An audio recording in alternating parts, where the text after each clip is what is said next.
అందరికీ నమస్కారం. Welcome to KB agri centre YouTube channel. ఈ రోజు మీకు ఈ వీడియోలో వచ్చేసి మనకు బేర్ కంపెనీలో బికోట్ అనే పేరుతో ఒక మందు అయితే రిలీజ్ కావడం అయితే జరిగింది. సో ఈ బికోట్ అనే మందు ముఖ్యంగా వరి పంట వేసే రైతులకు, అదేవిధంగా మొక్కజొన్న పంట వేసే రైతులకు ఈ మందు అనేది చాలా ఉపయోగపడుతుంది అనమాట. సో ఈ రోజు మీకు ఈ వీడియోలో వచ్చేసి ఈ మందు గురించి, అంటే ఈ బికోటా గురించి పూర్తి సమాచారం అయితే ఇస్తాను. సో వీడియోని ఎక్కడ స్కిప్ చేయకుండా చివరి వరకు అయితే చూడండి. అదేవిధంగా మీలో ఎవరైనా సరే కొత్తగా మన ఛానల్ చూస్తున్నట్లయితే మన KB agri centre YouTube channel subscribe చేసి నన్ను ఎంకరేజ్ చేయాల్సింది కోరుతున్నాను. సో మనకు ఈ జూన్ నెలలో ఈ బేర్ కంపెనీ నుంచి బికోట్ అనే పేరుతో ఒక మందు అయితే రిలీజ్ కావడం అయితే జరిగింది. సో ఈ బికోటా వచ్చేసి మనకు ఒక ఇన్సెక్టిసైడ్ గా, అంటే ఒక పురుగు మందుగా అయితే పనిచేస్తుంది అనమాట. ఇది మనకు గ్రాన్యువల్స్ రూపంలో, అంటే గుళికల రూపంలో ఇది దొరుకుతుంది. అదేవిధంగా 5 కేజీల ప్యాకింగ్ రూపంలో దొరుకుతుంది. అంటే మనకు ఈ బికోటా మందు గుళికల రూపంలో 5 కేజీల ప్యాకింగ్ రూపంలో మనకు మార్కెట్లో దొరకడం అయితే జరుగుతుంది. సో ఈ బికోటాలో ఉన్న టెక్నికల్ చూసుకున్నట్లయితే మనకు టెట్రానిలిప్రోల్, అదేవిధంగా ఫిప్రోనిల్. సో 2 రకాల టెక్నికల్ మనకు ఈ కొత్తగా రిలీజ్ అయినటువంటి బికోటాలో ఉండడం అయితే జరుగుతుంది. సో ఈ టెట్రానిలిప్రోల్ అనే టెక్నికల్ మనకు వేరే కంపెనీలో వైగో అనే పేరుతో, అదేవిధంగా ఫిప్రోనిల్ అనే టెక్నికల్ మనకు వేరే కంపెనీలోనే జంప్ అనే పేరుతో ఉంటుంది.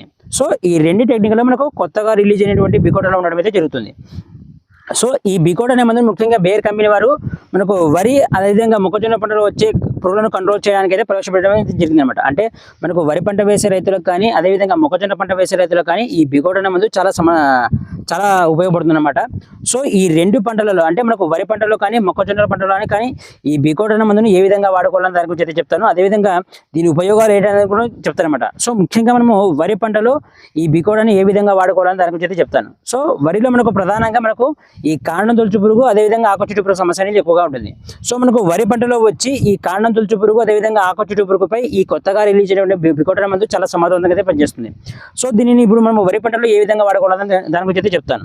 సో వరిలో వచ్చేసి మనము వరి నారు నాటిన తర్వాత 20 నుంచి 30 రోజుల సమయంలో ఈ బికోటా మందును మనము పొలంగానే చల్లుకున్నట్లయితే మనకు వరి పంటలో ఆశించేటువంటి ఈ కాండం తొలుచు పురుగు, అదేవిధంగా మనకు ఆకుచుట్టు పురుగును కంట్రోల్ చేయడంలో ఈ బికోటా అనే మందు చాలా సమర్థవంతంగా అయితే పనిచేస్తుంది. సో ఈ మందును మనము పొలంలో చల్లుకునే సమయంలో మనకు నీరు ఎక్కువగా ఉండే విధంగా చూసుకోవాలి. అంటే మనకు నీటి పట్టం అనేది ఎక్కువగా ఉండే విధంగా చూసుకోవాలి. సో నీటి మట్టం వచ్చేసి ఒక 2 నుంచి 3 సెంటీమీటర్లు ఉన్నట్లయితే మనకు ఈ చల్లిన మందు, అంటే ఈ బికోటా మందును పొలంలో చల్లడం వల్ల ఆ మందు అనేది మనకు నీటిలో బాగా కరుగుతుంది. సో ఆ కరిగిన నీటిని మనము మొక్క అనేది వేళ్ల ద్వారా పీల్చుకుంటుంది కాబట్టి మొక్కలోని అన్ని భాగాలకు ఇది వ్యాపిస్తుంది. సో ఇలా మొక్కలోని అన్ని భాగాలకు ఈ బికోటా మందు వ్యాపించడం వలన మనకు పురుగు అనేది మొక్కలో ఏ భాగంలోనైనా రసం పీల్చినా, అదేవిధంగా కొరికి తిన్నా పురుగు చనిపోవడం అయితే జరుగుతుంది. అదేవిధంగా మనకు ఇక్కడ ఈ బికోటా వచ్చేసి పురుగును కంట్రోల్ చేయడంతో పాటు ఒక స్పెషల్ అడ్వాంటేజ్ అనేది ఉంటుంది అనమాట. అంటే పురుగును కంట్రోల్ చేస్తూనే మొక్కను ఆరోగ్యంగా ఉంచడంలో సహాయపడుతుంది. అదేవిధంగా మొక్క యొక్క వేరు వ్యవస్థను కూడా బాగా అభివృద్ధి చేస్తుంది. అదేవిధంగా వరి మొక్కలో వచ్చేసి ఎక్కువ పిలకలు రావడానికి కూడా ఈ మందు అనేది సహాయపడుతుంది. అంటే ఒక పక్క పురుగులను కంట్రోల్ చేస్తుంది, మొక్క యొక్క వేరు వ్యవస్థను, అదేవిధంగా వరిలో వచ్చేసి ఎక్కువ పిలకలు రావడానికి కూడా సహాయపడుతుంది అనమాట. అంటే మనకు వరిలో ఎక్కువ పిలకలు వచ్చినట్లయితే మనకు ఎక్కువ దిగుబడి పొందే అవకాశం అయితే ఉంది. సో ఈ మందును మనము ఈ విధంగా, అంటే నీరు ఎక్కువగా పెట్టుకొని వరి నారు నాటిన తర్వాత ఒక 20 నుంచి 30 రోజుల సమయంలో ఈ బికోటా అనే మందును పొలంగానే చల్లుకున్నట్లయితే వరి పంటలో వచ్చే ప్రధానంగా ఈ కాండం తొలుచు పురుగు, అదేవిధంగా ఆకుచుట్టు పురుగును కంట్రోల్ చేస్తుంది. అదేవిధంగా వేరు వ్యవస్థను, మొక్క యొక్క వేరు వ్యవస్థను అభివృద్ధి చేస్తుంది. అదేవిధంగా మొక్కలో ఎక్కువ పిలకలు రావడం కూడా ఈ బికోటా మందు సహాయపడుతుంది అన్నమాట. సో ఈ విధంగా ఈ బికోటా మందును వాడుకోవడం వల్ల మనకు వరి పంటలో వచ్చే ఈ కాండం తొలుచు పురుగు, అదేవిధంగా ఆకుచుట్టు పురుగును కంట్రోల్ చేయడంలో ఈ బికోటా మందు చాలా సమర్థవంతంగా అయితే పనిచేస్తుంది. అదేవిధంగా నెక్స్ట్ మొక్కజొన్న పంటలో చూసుకున్నట్లయితే మనకు ప్రధానంగా మొక్కజొన్న పంటలో ఈ కత్తెర పురుగు సమస్య అనేది ఎక్కువగా ఉంటుంది. సో ఈ పురుగును వచ్చేసి మనము ఈ పురుగును కంట్రోల్ చేయడంలో కూడా ఈ బికోటా మందు చాలా సమర్థవంతంగా పనిచేస్తుంది.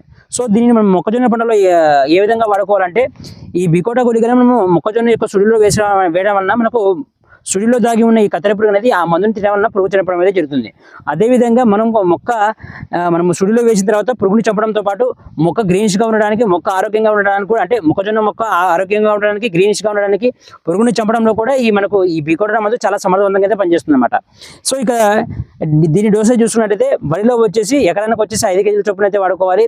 మనకు మొక్కజొన్నలో వచ్చేసి మనకు ఎకరానికి వచ్చేసి 4 కేజీల చొప్పున అయితే వాడుకోవాలి. సో ఈ విధంగా మనకు వాడుకోవడం వల్ల మనకు వరి పంట, అదేవిధంగా మొక్కజొన్న పంట వచ్చి ఆకుచుట్టు పురుగు, అదేవిధంగా కాయదొలుచు పురుగు, అదేవిధంగా కత్తెర పురుగు. సో ఈ పురుగును కంట్రోల్ చేయడంలో ఈ బికోటా మందు చాలా సమర్థవంతంగా అయితే పనిచేస్తుంది అన్నమాట. సో ఇది ఈ బికోటా గురించి పూర్తి సమాచారము. సో ఈ వీడియో మీకు నచ్చితే లైక్ చేయండి. అదేవిధంగా వరి మరియు మొక్కజొన్న పంట వేసే రైతులకు ఖచ్చితంగా ఈ వీడియోని అయితే షేర్ చేయండి. అదేవిధంగా మన KB agri centre YouTube channel subscribe చేసి నన్ను ఎంకరేజ్ చేయవలసింది కోరుతున్నాను. Thank you very much.